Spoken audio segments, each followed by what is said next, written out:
Good News Media.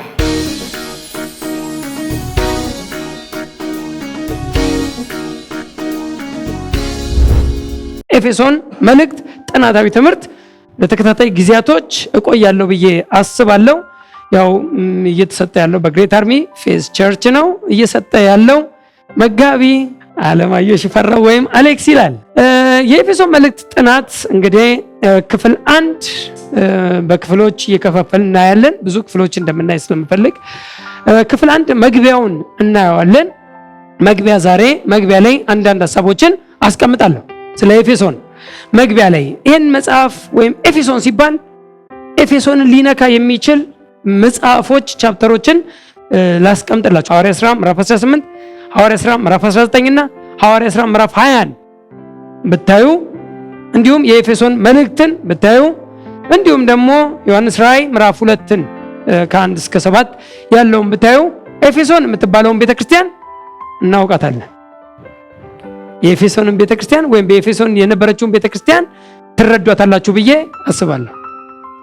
ራእይ 2 ከ1 እስከ 7 ዮሐንስ በራእዩ የጻፈው ማለት ነው ለኤፌሶን ቤተክርስቲያን ስፔሻሊ ከ40 ዓመት በኋላ ከተተከለች ከ40 ዓመት በኋላ ዮሐንስ ደግሞ በራእይ ደግሞ የቀደመውን ፍቅርሽን ትተሻል ብሎ ድሮ ጥሩ ፍቅር ላይ እንደነበረችና የቀደመውን ፍቅርሽን ትተሻል ተመለሽና ንስሐ ግቢ ብሎ ደግሞ ዮሐንስ ደግሞ በራእዩ ከ40 ዓመት በኋላ ደግሞ የጻፈበት በዮሐንስ ራእይ 2 ከ1 እስከ 7 እቺን ቤተክርስቲያን ሙሉን እናገኛታለን።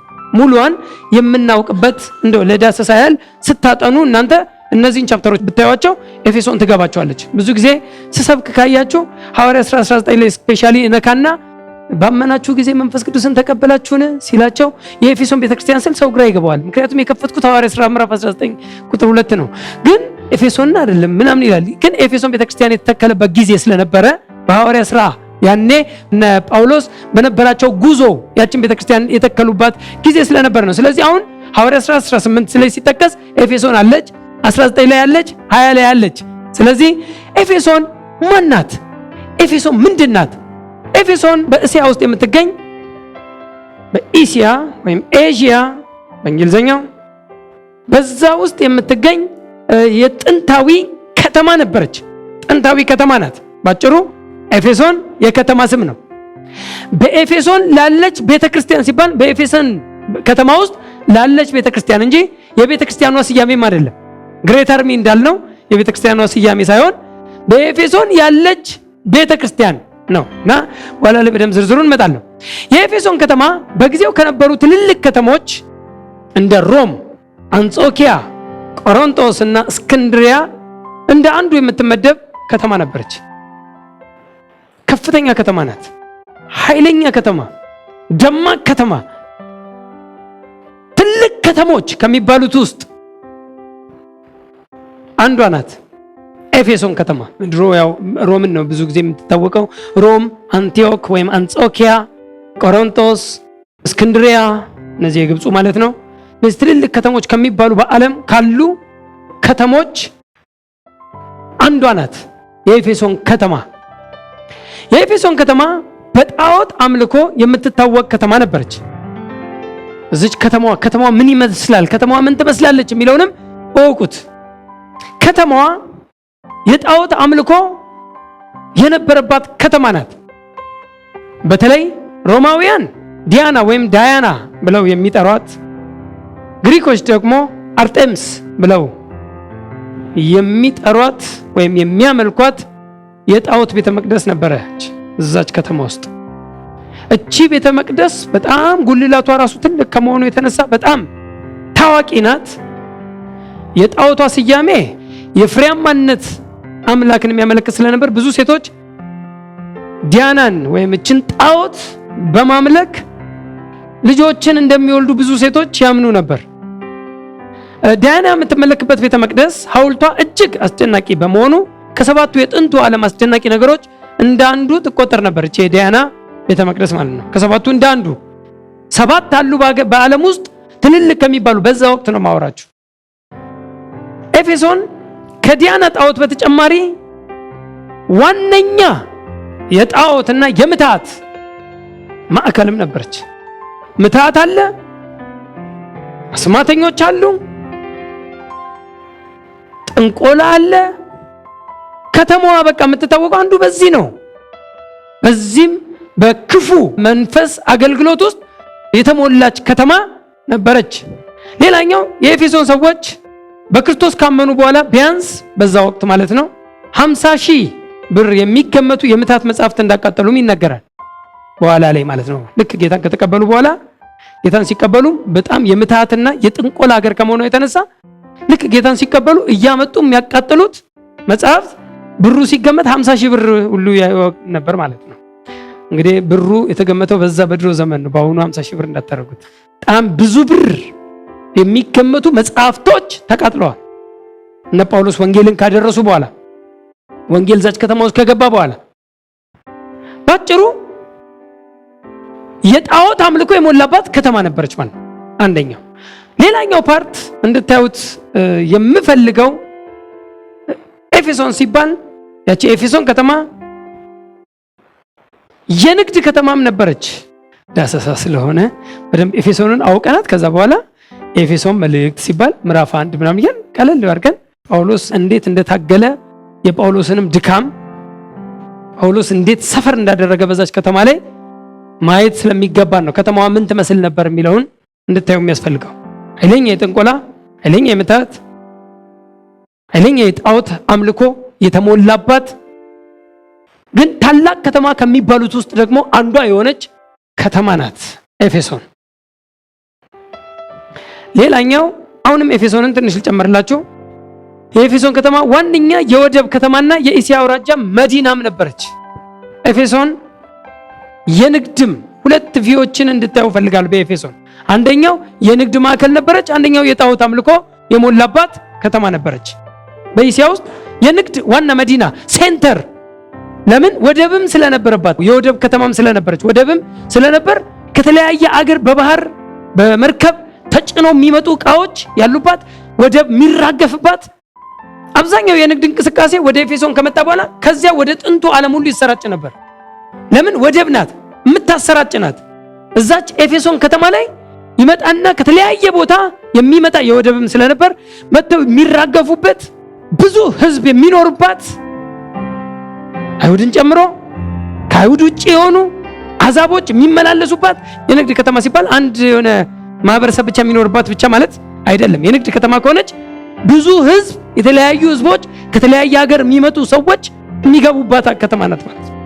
ከኢትዮጵያም ለንግድ የሄደ ይኖራል ማለት ነው። እና በጣም ብዙ ሕዝብ የሚኖርባት ኃይለኛ ከተማ ነበረች። ብዙ አይሁዶችና ሌሎችም ከ500,000 የሚበልጡ ሰዎች በከተማይቱ ውስጥ ይኖሩ እንደነበር ይገመታል። ያኔ ጳውሎስ በሄደ በዘመን ማለት ነው።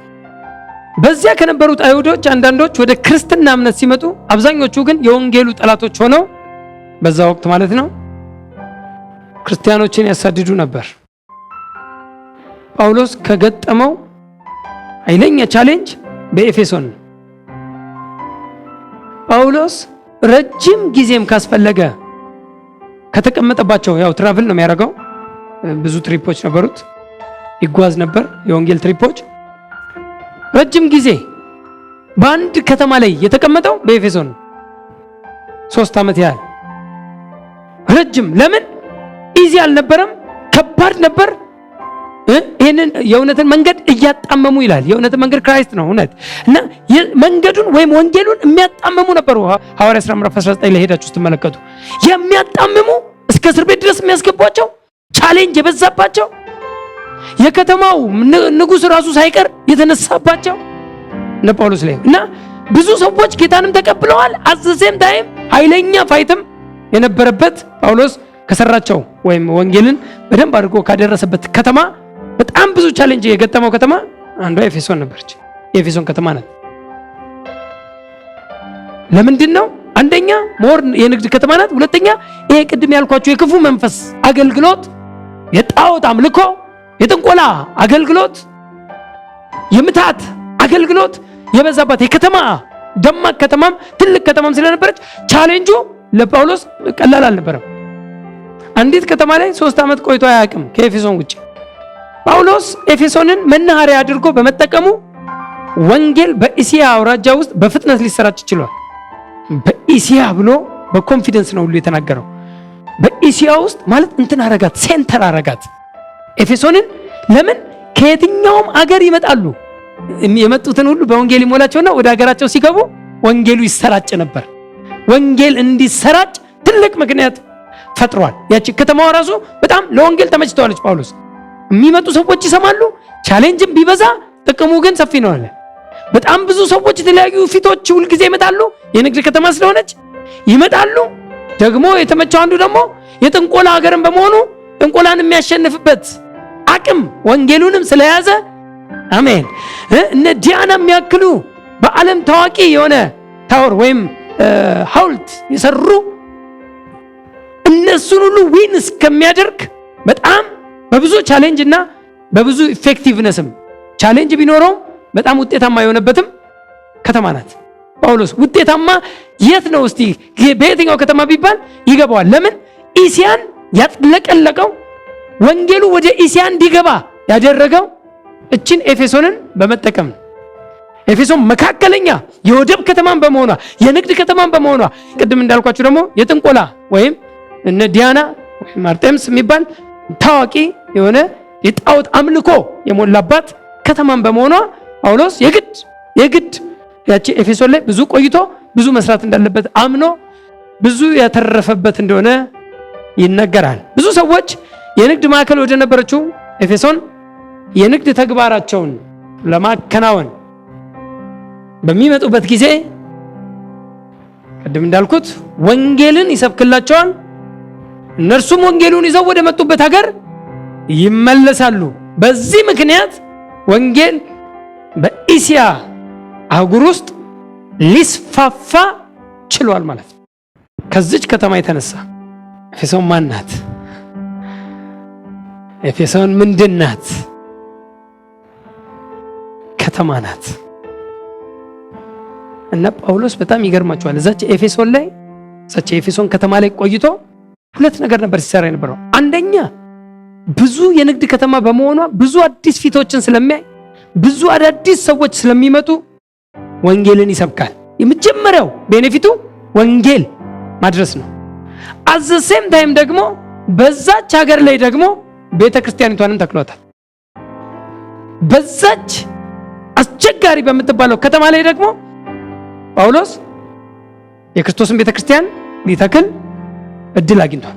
አሁን ጳውሎስ 3 ዓመት ተኩል እዛ ወይም 3 ዓመት ያህል ሲቀመጥ ሁለት ነገር ነበር የሚሰራው በዛ ያሉትንም። ምክንያቱም ካያችሁ በጣም ሐዋርያት 19 ላይ በደንብ ግልጽ ያደርገዋል።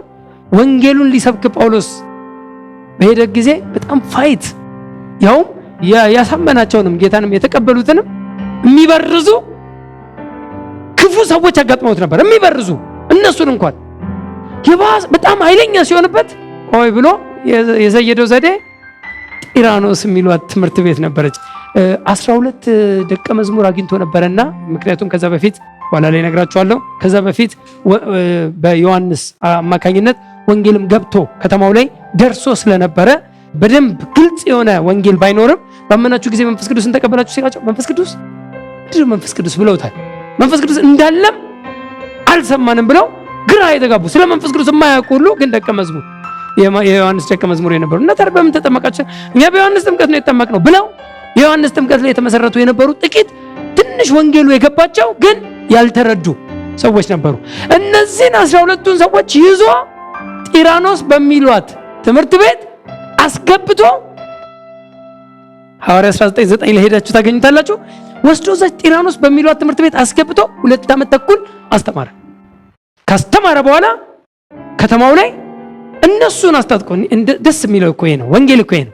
አስታጠቃቸውና ከዛ በኋላ ወጥተው አጋንንት ማስወጣት፣ ድውያንን መፈወስ፣ ታምራት ማድረግ ጀመሩ። ከኤፌሶን ተነስተው ኤፌሶን ላይ ታላቅ ውጤት ነው ያመጣው። 2 ዓመት ተኩል ቁጭ ብሎ ስላስተማራቸው።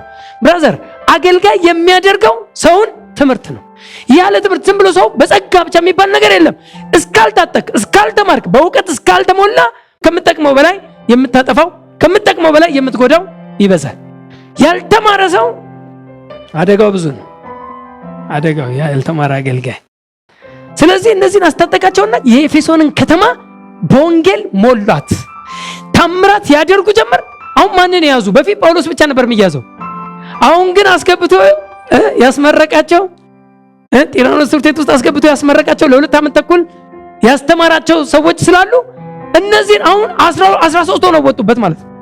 ባጭሩ ከሚሰራቸው ወንጌል ባሻገር እነዚህ ያስታጠቃቸው በኤፌሶን ያለችውን የክርስቶስን ቤተክርስቲያን እንዲመሰረት ምክንያት ሆኑለት። ስላስተማራቸው ስለታጠቁ ወጥተው ታምር ማድረግ ጀመሩ። እንደውም ካያችሁ ያው ታሪኩን ስለምታውቁት ነው። አንዳንዶች እንደውም እነሱ የሚያደርጉትን አይተው እኛ ምን ሞክር ብለው ሞክረው ተቧጭረው ራቁታቸውን የሸሹ ሁሉ እስኪ የበረታባቸው ሁሉ አለ እነ ጳውሎስ በሚሰብኩት። ምክንያቱም ሲያው የጳውሎስ እነዚህ ወዳጆች ሁሉ አጋንንት ያስወጣሉ፣ ታምራት ያደርጋሉ፣ ድንቅ ያደርጋሉ እና እኛም እስቲ እንሞክር ብለው አንድ አጋንንት የያዘውን ሰው አስገብተው ለ7 የአስቄዋ ልጆች የሞከሩት ሙከራ በዚህች በኤፌሶን ነው። እነ ጳውሎስ በሚሰብኩት በኢየሱስ ስም እንድትወጣ እናምልሃለን አሉት። አጋንንቱ አስገብተው እናምልሃለን፣ እንለምናለን። ማዘዝ አይችሉም። የሚያዘው ልጅ ነው፣ የሚያዘው ባለስልጣን ነው። አሜን። ባለስልጣን የሆነ ያዛል፣ አጋንንትን ያዛል፣ ደዌን ያዛል። እነዚህ ግን ባለስልጣን አይደሉም፣ ልጅ አይደሉም። ስለዚህ እነሱ ሲያረጉ ስላዩ የሞከሩ ሰዎች ነበሩ 7 ሆነው። ከዛ አጋንንቱ አለ ምንድን ነው ያላችሁት? እነ ጳውሎስ በሚሰብኩት ኬሮፍ ነው የመጡት። እነ ጳውሎስ በሚሰብኩት በኢየሱስ ስም እንድትወጣ እናምልሃለን ሲሉ የጠራችሁትን ሁለቱንም ስም አውቃለሁ አለ። ጳውሎስንም አውቀዋለሁ፣ ኢየሱስንም አውቀዋለሁ። እናንተ ግን እነማን ናችሁ አለ። እነማን ናችሁ አለና በዋጭሯቸው አለ። ይኸው ልብሳቸውን ራቁታቸውን እስኪሸሹ ፈነካክቶ ራቁታቸውን እስኪሸሹ አባረሯቸው። 7ቱን አንዱ አጋንንት የያዘው ሰውዬ በሙከራ አይደለም ሞከሩ ነው የሚለው። የጌታን የኢየሱስን ስም ይጠሩባቸው ዘንድ ሞከሩ። በሙከራ ውጤት የለም፣ በእምነት ውጤት አለ አይደል እንዴ? አዎ እስራኤላውያኖች በእምነት ተሻገሩ ይላል ቀይ ባህርን። ግብጾች ግን ሲሞክሩ ተዋጡ ይላል። እና ሙከራ ያዙታል። ሁሌ ሙከራ አይደለም እናምናለን። እስቲ አሜን። ምንም ነገር ስታዝ በእምነት ታዛለ ይሆናል ነው። ይህን ታሪክ ስታዩ ኤፌሶን ውስጥ ነው፣ በኤፌሶን ከተማ ውስጥ የተካሄደ እውነት ነው። የኤፌሶን ከተማ በአሁን ጊዜ በምዕራባዊ ቱርክ ትገኛለች። ሙሉን በደንብ እንድታቁት ለማድረግ ያህል ነው ይሄን ዳሰሳ ስሰጥ የነበርኩት። ኤፌሶን ምንድናት? መልስ ተገኝቷል። አሁን ልክ ኤፌሶን ሲባል ይገባል ምን አይነት ከተማ እንደነበረች፣ ምን አይነት አስቸጋሪ ከተማ እንደነበረ፣ ጳውሎስ እንዴት አድርጎ ቻሌንጁን እንደተወጣው። መጀመሪያ ይሄን ይግባችሁ ዳሰሳው። ከተማዋ ፍንትው ብላ ትታያችሁ ከተማዋ። ሁለተኛው ዛሬ ምነካው ክፍል 2 ላይ አሁንም መግቢያ ላይ ስለሆንኩ ነው። የኤፌሶን መልእክት መቼና እንዴት ተጻፈ የሚለውን እሱንም ዛሬ ነክቼ ወደ ሳምንት በደንብ ጥሩ አድርገን ደግሞ እንድንማር ብሄድ ይሻለኛል ብያለሁ። ኤፌሶን መልእክት መቼና እንዴት ተጻፈ? ጸሐፊው ያው በግልጽ ጳውሎስ ነው። ጳውሎስ በኤፌሶን አብይ የአገልግሎት መሰረት የጣለው በ3ኛው የወንጌል ጉዞ የመልእክተኝነት ጉዞ እንደነበር ነው የሚነገረው። ያው የተለያየ ጉዞዎች ነበሩት። በየትኛው ትሪፕ በየትኛው ጆርኒ ላይ ነው ኤፌሶን የተከለው? በየትኛው የወንጌል ትሪፕ ላይ ነው ስትሉ ያቺ በኤፌሶን ያለች በኤፌሶን ከተማ የምትገኘውን የክርስቶስን ቤተክርስቲያን የመሰረተው በ3ኛው ትሪፑ ነው። መጀመሪያ አይቷት ሄዷል። በሁለተኛ ትሪፑ ሄዳችሁ ሐዋርያት 18ን ቅድም ይሁት ብያችኋለሁ። መጀመሪያ በሁለተኛው ትሪፕ ሄዶ አይቷታል። ሄደ፣ አየ፣ ከተማዋን ቪዚት አረገ። ከዛ በኋላ ትንሽ ሲያወራ የወደዱት ሁሉ ሰዎች ነበሩ። እባክህ አትሄድብን ብለው እግሩን ሁሉ ያዙት ነበሩ። አትሄድ በቃ እዚህ ቆይ እዚሁን ሲሉት አይ ኢየሩሳሌም መሄድ አለብኝ። አሁን እዚህ ለዚህ አይደለም የመጣሁት፣ ፐርፐዝ አይደለም፣ እግረ መንገዴን ነው ወደዚህ የመጣሁትና አሁን ከሄድኩ በኋላ ግን የግድ መምጣት እንዳለብኝ እዚህ ከተማ ላይ ገብቶኛል ብሏቸው በሁለተኛው ትሪፕ ላይ ቤተክርስቲያኒቷን አልመሰረተም። በ3ኛው ትሪፕ ላይ ነው ቤተክርስቲያኒቷን የመሰረተው። በጣም ከጳውሎስ ጋር ብዙ ትሪፖች የተጓዙ ብዙ አገልግሎት ያገለገሉ ባልና ሚስቶች ነበሩ፣ ፕርስቅላና አቂላ። በዛ እያለፈ ነበር። ጳውሎስን ቅር ሲሉት አይ እኔም ኢየሩሳሌም የሚሄድበት ጉዳይ አለኝ ግን ተመልሼ እመጣለሁ ብሎ እሱ ሲሄድ ፕርስቅላና አቂላ ግን በኤፌሶን እዛው ቆዩ። በኤፌሶን በሚቆዩበት ጊዜ እነሱ እዛ ኤፌሶን ውስጥ በቆዩ ጊዜ በሁለተኛው ትሪፕ ነው ማውራቸው። በቆዩበት ጊዜ አጵሎስን የሚያገኙት እዛው ነው፣ እዛው ኤፌሶን አገር ውስጥ ነው። ያው የዮሐንስ ደቀ መዝሙር ከሚባሉት ውስጥ አንዱ አጵሎስ ነው። አጵሎስ አስተማሪ እንደነበር ይነገራል። በጣም በትምህርቱ የታወቀ አስተማሪ ለዚህ ነው ጳውሎስም ብዙ ጊዜ ሲናገር በቆሮንቶስ ላይ እንኳን ሲናገር ካያችሁ እኔ ተከልኩ አጵሎስ አጠጣ ይላል። ማጠጣት የአስተማሪነት ነው። አጠጣ ይላል እና አጠጪ ነበረ። ጳውሎስ ቲቸር ነበር፣ ግን ስለ ኢየሱስ ቅናት ነበረው። በዛች በኤፌሶን ላይ ስለ ኢየሱስ መስበክ ቅናት ስለነበረው እየሰበከ እያለ ጵርስቅላና አቂላ አዩትና ትክክል አተረጓጎም ስለማይተረጉም አመጡትና አቀኑት ይላል። እስቲ አሜን። ወሰዱና ቆቆቆ እንደዚህ አይደለም ይኸውልህ ምናምን ብለው እሱን አስታጠቁት እና ሞር በኤፌሶን እነ ጳውሎስም እነ ጵርስቅላና አቂላም ባገለገሉበት አገልግሎት ውስጥ ትልቅ እርዳታ የረዳቸው አፖሎስ ነው። አፖሎስ በጣም ትልቅ እርዳታ ረድቷቸዋል። ግን በሁለተኛው ትሪፕ ጳውሎስ ተቻርጓት ያለፋት ከተማ ናት ኤፌሶንን። ከዛ አትሂድ እባክህ ብለው ሲይዙት ተመልሼ እመጣለሁ ብሎ በሶስተኛው ትሪፕ ቤተክርስቲያኒቷን ለመመስረት ሄደ። ቤተክርስቲያኒቷን መስርቶ 3 ዓመት ያህል በዛች በኤፌሶን ቆይቶ ያችን በኤፌሶን ከተማ የምትገኘውን ቤተክርስቲያን መስርቶ አጽንቶ በኋላ ላይ ካሁን በኋላ ፊቴን አታዩትም ብሎ አስለቅሷቸው የሄደበት ጊዜ ነው። ታውቁታላችሁ ታሪኩን ምዕራፍ 20 ላይ ካሁን በኋላ አታዩትም ብሎ ከ3 ዓመት በኋላ የሄደበት ነው። እስከ ባህር ድረስ የሸኙበት ጉዞ ነው እና በሶስተኛው ጉዞ ነው የተመሰረተው።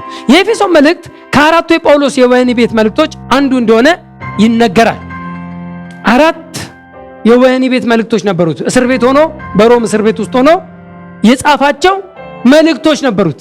ጳውሎስ እስር ቤት ሆኖ በብዙ መከራ በግዞት ሆኖ እየተሰቃየ የጻፈው መልእክት ነው።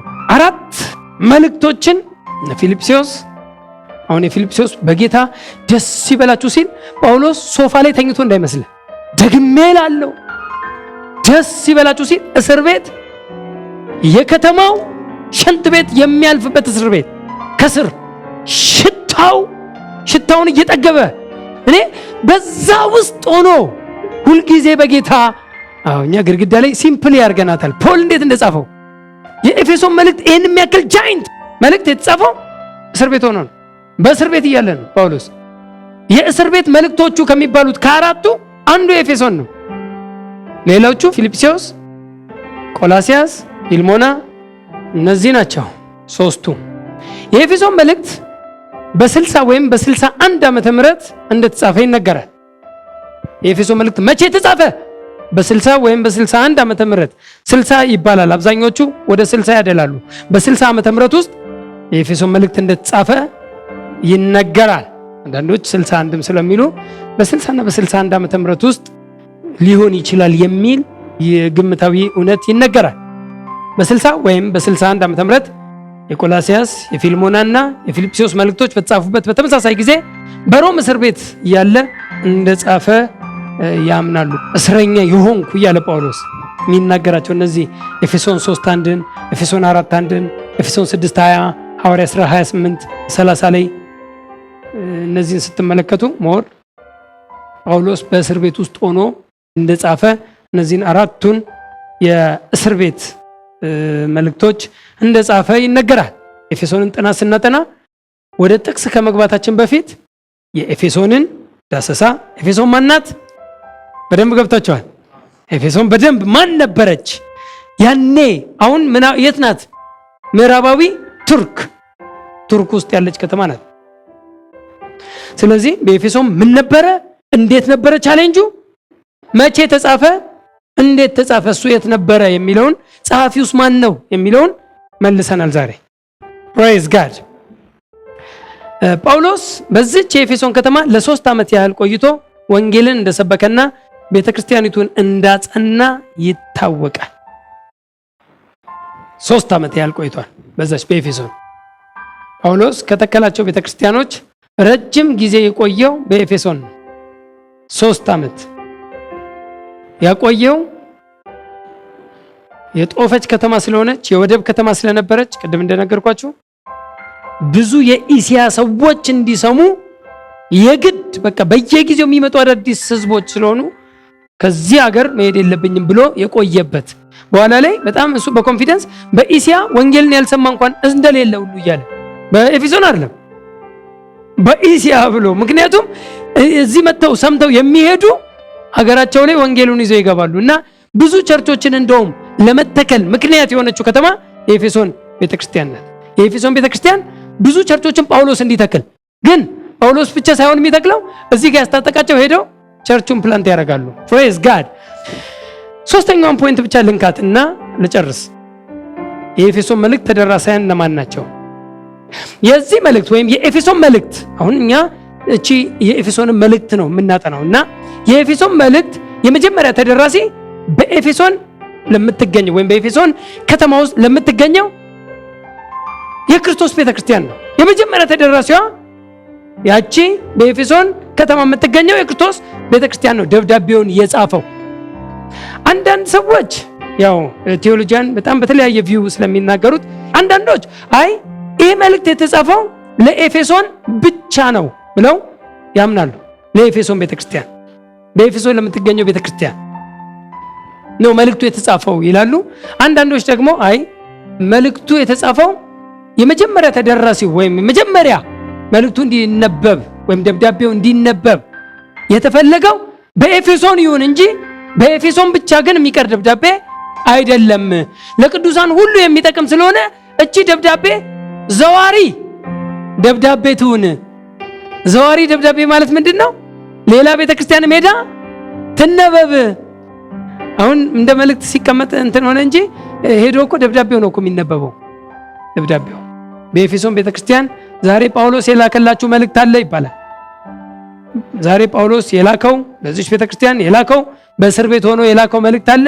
እሱ መልእክት ይነበባል ተብሎ በኤፌሶን ይነበብና ምዕራፍ 1 ምዕራፍ 2 እስከ ምዕራፍ 6 ይነበብና ከዛ እቺ መልእክት ሁሉም ከተነበበላቸው በኋላ እቺ ደብዳቤ ወደ ፊልጵስዩስ ቤተክርስቲያን ደግሞ ትሄዳለች።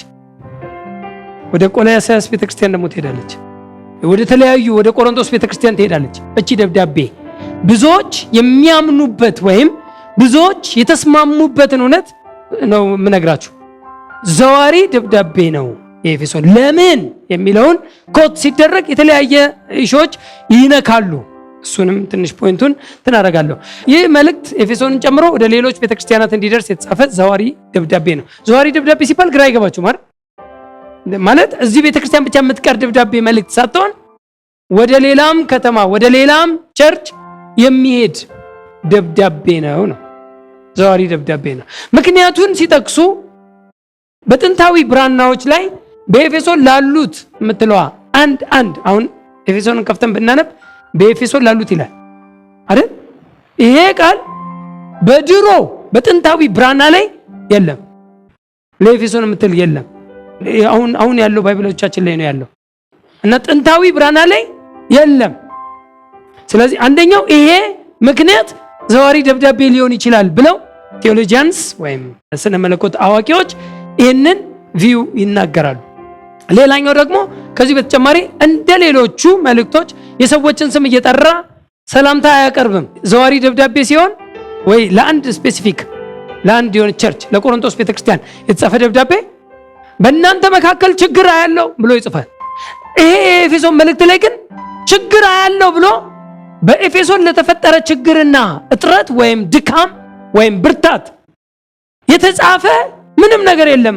ስለዚህ ይሄ ደብዳቤ ለሁሉ ቸርቾች ፊት የሚያደርግ ከሁሉ ጋር ፊት የሚያደርግ ደብዳቤ ስለሆነ ይህንን መልእክት ኤፌሶን ላይ ከተነበበ በኋላ ቀጥታ ደግሞ ወደ ሌላ ቤተክርስቲያን ወሰዱት። ለሁሉ ፊት የሚያደርግ ነው። ስፔሲፊክ ስም እየጠራ አንዳንድ ቤተክርስቲያን እነከሌ ይላል።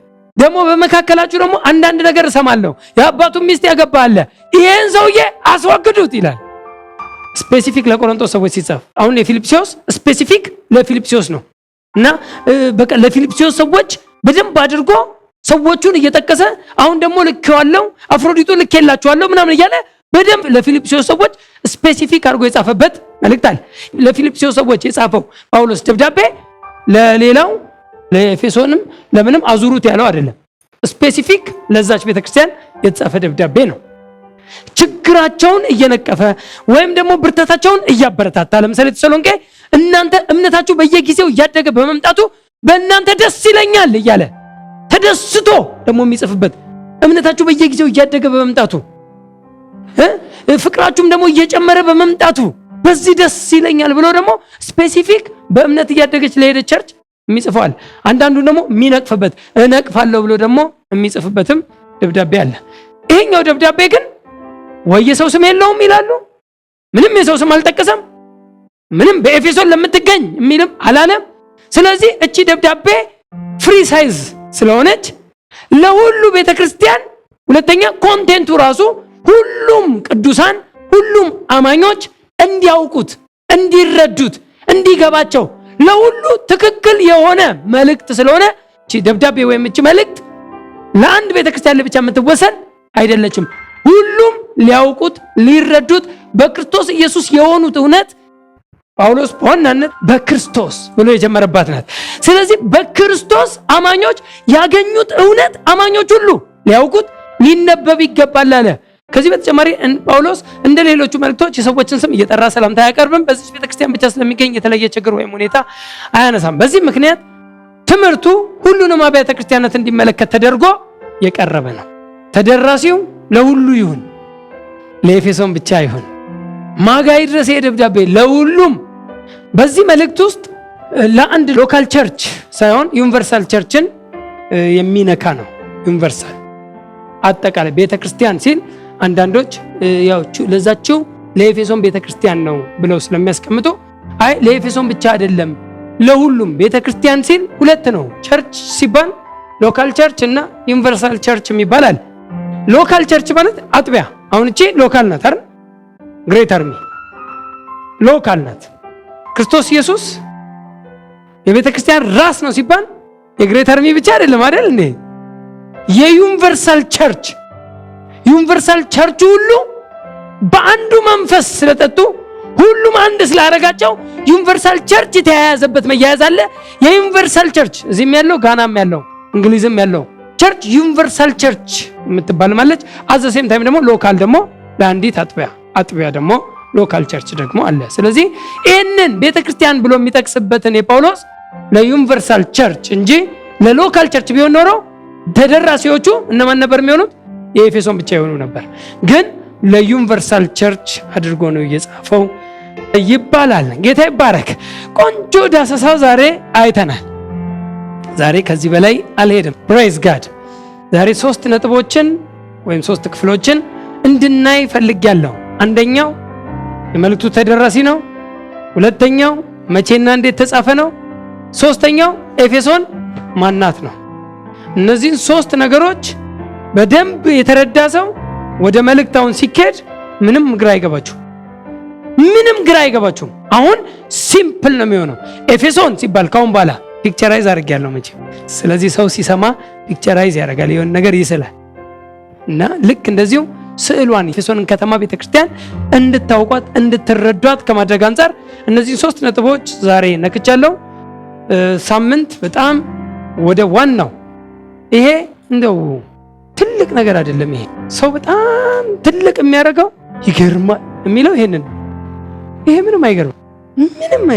አሁን ያወራነው እንደው ትምህርቱ ስትማሩ የሆነች ነገር እንትን ያደርጋል እንጂ የሚጎዳ ፓርት ግን የለውም። ይሄን ባታውቅ የሚጎዳ ፓርት ቻፕተሩን አለማወቅ ነው።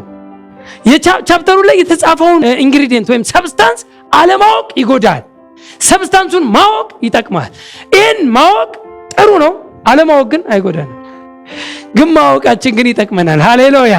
በእያንዳንዱ ነገር አሁን አዋቂነት ነው። በቃ ይሄ ለእውቀት ለጀነራል ኖሌጅ ኢንፎርሜሽናል ኖሌጅ፣ ፕራክቲካል ኖሌጅ ወይም ሬቨሌሽናል ኖሌጅ አይደለም። እዚህ ውስጥ ምን ፕራክቲካል እናደርጋለን? ዛሬ አሁን የተማራችሁትን ፕራክቲስ አድርጉ ብላችሁ ምን ታደርጋላችሁ? ምን አሁን ይሄ እኮ ኢንፎርሜሽን ኖሌጅ ነው። እና አንዳንድ ሰዎች በቃ የሆነ ግንትን ይሆንባቸዋል። ኖ ዋናውን እንማራለን። አሜን። ዋና ጳውሎስ የጻፈው መልእክት ዋናው ሐሳቡ ዓላማው የጳውሎስን ሀርት ማግኘት፣ ጳውሎስ የጻፈበትን ሐሳብ ማግኘት፣ ጳውሎስ ያማጣውን ምጥ የሚጸልየውን ጸሎት ለኤፌሶን ይሄ እንዲገለጥላችሁ ስለናንተ ለቅዱሳን የሚጸለየውን ጸሎት ለቅዱሳን የሚማለደውን ምልጃ ምንድነው የሚያስመጥህ? ምንድነው ነግሯቸው ያልተረዱ ሰዎች ደግሞ የጥበብና የመገለጥ መንፈስ ደግሞ እንዲሰጣቸው ደግሞ የማለደበት ምልጃ አለ። ስለዚህ ዋናውን ሰብስታንስ ወደፊት እንማራለን። ፕሬዝ ጋድ። ዛሬ ግን ሃሌሉያ ትምህርት ስለሆነ ጥናት ስላልኩኝ ጥናት የግድ እያንዳንዱ እንዳሰሳ መነካት ያለባቸው ዳሰሳዎች ሁሉ መነካት ስላለባቸው አባቶ እናመሰግናለን፣ እንወድሃለን።